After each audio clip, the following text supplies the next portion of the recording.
Assalamu alaikum everyone. This is your brother Muhammad Kausal Mamun. So today in this video I'm going to talk about very important topic and I'm going to give you very crucial message to everyone. আমি সবাইকে একটি message দেওয়ার জন্য মূলত এই ভিডিওটি করছি। আপনি যদি একজন ইংলিশ লার্নার হয়ে থাকেন, আপনি যদি ইংলিশ একজন বক্তা হয়ে থাকেন, ইংরেজি বক্তা, তাহলে আজকের এই ভিডিওটি আপনার জন্য। আপনি অনেকদিন যাবত প্র্যাকটিস করতেছেন, ইভেন আপনি একটা জিনিস সব থেকে বেশি অবহেলা করছেন, সেই বিষয়টি নিয়ে আজকে মূলত কথা বলবো। কারণ হচ্ছে আপনি একজন ইংলিশ স্পিকার, যেহেতু আপনি একজন ইংলিশ স্পিকার তাহলে এই মেসেজটি আপনাকে দেওয়া সব থেকে বেশি গুরুত্বপূর্ণ। আমি সব থেকে কমন একটি বিষয় সবার থেকে পেয়েছি, সেটি হচ্ছে উচ্চারণের বিষয়। আমরা অনেকে ইংলিশে কথা বলতে পারি, মাশাআল্লাহ, অনেকে আপনারা ইংলিশে কথা বলতে পারেন, বাট দিন শেষে সঠিক উচ্চারণে কথা বলতে পারি না। অনেকেই সঠিক উচ্চারণে কথা বলতে পারি না। আমি আমার নিজের কথা বলছি, আমি সঠিক উচ্চারণে কথা বলতে পারি না। আপনি হয়তোবা এখন বিগিনার লেভেলে আছেন, অথবা আপনি বিগিনার লেভেল অথবা ইন্টারমিডিয়েট লেভেলে আছেন। আপনি যে কোনো লেভেলে এখন থাকতে পারেন। এখন আপনার উচিত হচ্ছে উচ্চারণের দিকে একটু ফোকাস দেওয়া। আপনি যদি এখন উচ্চারণের দিকে একটু ফোকাস না করেন, তাহলে পরবর্তীতে অবশ্যই আপনাকে পস্তাইতে হবে। এটা আপনি বিশ্বাস করেন বা না করেন। যখন এটা অনেকেই অনেক কথা বলবে, এটা একটু কন্ট্রোভার্সিয়াল টপিক, বাট দিন শেষে আপনি এটা রিয়ালাইজ করতে পারবেন, হ্যাঁ, এই বিষয়টা যদি আমি শিখতে পারতাম বা এই বিষয়টা যদি আমাকে কেউ প্রথম থেকে বলতো, শুরুর থেকেই বলতো, তাহলে আমার অনেক উপকার হইতো। আমি অনেক উপকৃত হতাম। এটা হচ্ছে প্রনাউন্সিয়েশন। আমরা অনেকেই এটার মিনিংও জানি না। প্রনাউন্সিয়েশন মানে হচ্ছে উচ্চারণ। প্রনাউন্সিয়েশন এটার অর্থ আমি একটা সময় জানতাম না।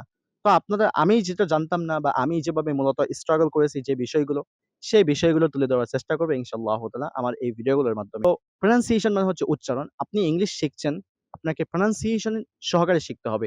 সঠিক উচ্চারণ সহকারে শিখতে হবে। আমি যদি একটা এক্সাম্পল দেই, সেটা হচ্ছে ধরেন আমরা সবাই মুসলিম, তাই না? আমি বিশ্বাস করি যে আপনি যদি এই ভিডিও দেখে থাকেন তাহলে আপনি মুসলিম।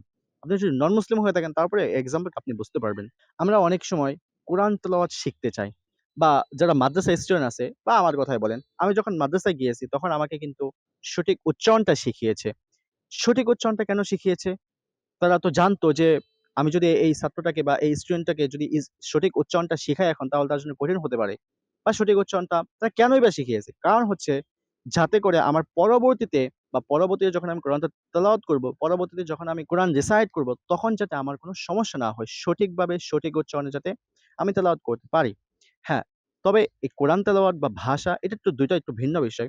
কিন্তু এই যে উচ্চারণের বিষয়টা, আমি এটা একটু গুরুত্ব দেওয়ার জন্য ওই উদাহরণটা নিয়ে আসছি। তো আপনি যখন একটা ভাষায় কথা বলবেন, তখন আপনিও চাইবেন যে ওই ভাষায় একটু সঠিক উচ্চারণে শুদ্ধভাবে কথা বলতে। তো সেটাই হচ্ছে বিষয়। আপনি যদি সঠিক উচ্চারণে কথা বলতে পারেন, তাহলে দেখবেন যে আপনার অনেক ফ্যান ফলোয়ার হয়ে গেছে। এখন আপনি আপনার নিজেকে দিয়ে একটু জাজ করেন। আপনি কোন ধরনের ভিডিও মূলত দেখতে ভালোবাসেন? কোন ধরনের ভিডিও আপনি YouTube এ কনজিউম করতে ভালো লাগে? আপনি যদি একজন রুচিশীল ব্যক্তি হয়ে থাকেন, তাহলে অবশ্যই আপনি বলবেন যে, যে সমস্ত মানুষ যারা হচ্ছে অনেক সুন্দর করে সঠিক উচ্চারণে কথা বলে, তাদের কথা শুনতে আপনার ভালো লাগে।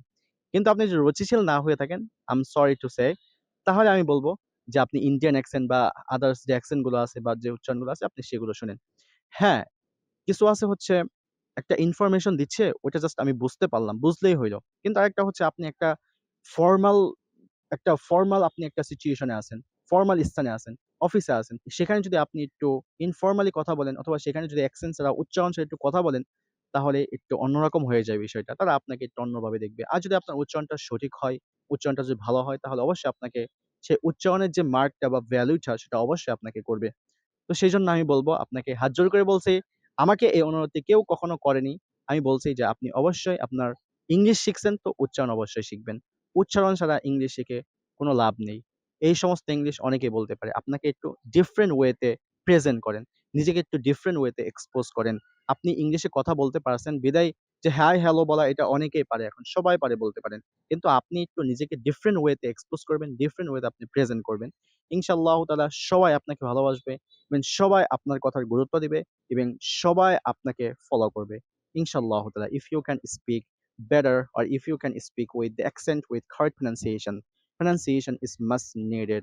You gotta learn pronunciation, how to articulate every single word correctly. Have a good time.